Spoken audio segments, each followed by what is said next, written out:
భారతీయ railway ప్రయాణికులకు మెరుగైన సౌకర్యాలు అందించడంతో పాటు గూడ్స్ రవాణాకు ప్రత్యేక ప్రాధాన్యతనిస్తుంది. అయితే తాజాగా భారతీయ రైల్వేలో కేంద్ర ప్రభుత్వం వినూత్న ప్రయోగానికి సిద్ధమవుతుంది.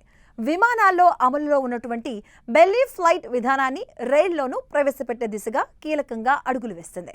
ఈ విధానంలోనే పైన ప్రయాణికులు, కింద సరుకులు ఒకేసారి తరలించే passenger cum goods double decker రైలు రూపొందించే అంశంపై రైల్వే శాఖ త్వరలో తుది నిర్ణయం తీసుకోబోతుంది. రైల్వే బోర్డు ఏర్పాటు చేసిన అధికారులు కమిటీ ఈ ప్రతిపాదనకు సానుకూలంగా సిఫార్సు చేయడంతో ఈ ప్రాజెక్టుకు ముందడుగు పడే అవకాశం కనిపిస్తుంది. ఇక గతంలో రూపొందించిన ఈ నమూనాను తాత్కాలికంగా నిలిపివేసిన ఇప్పుడు దానిని వందే భారత్ సిరీస్లో భాగంగా ప్రవేశపెట్టారని కమిటీ సూచించింది. Passenger come cargo double decker రైళ్లలో పై డెక్కుల్లో ప్రయాణికుల కోసం వందే భారత్ ఎగ్జిక్యూటివ్ కోచ్ తరహా సౌకర్యాలు ఉంటాయి. దాదాపుగా 46 సీట్లు, ఒక పంట్రీ, టాయిలెట్లు ఏర్పాటు చేస్తారు.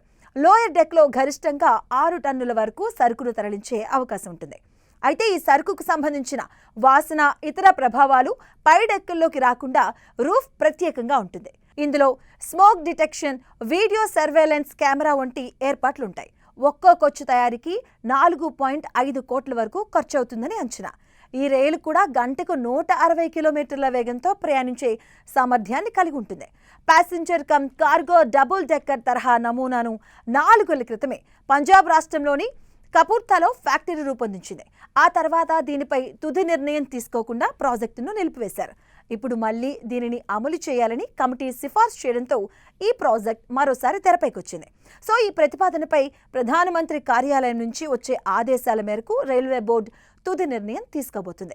నిర్ణయం అనుకూలంగా ఉంటే మరో 3 నుంచి 4 నెలల్లో ప్రోటోటైప్ రైలు ట్రయల్స్ ప్రారంభమయ్యే అవకాశం ఉంది. లేకపోతే ఈ వినూత్న ప్రాజెక్టుకు తాత్కాలికంగా బ్రేక్ పడే అవకాశం ఉంది.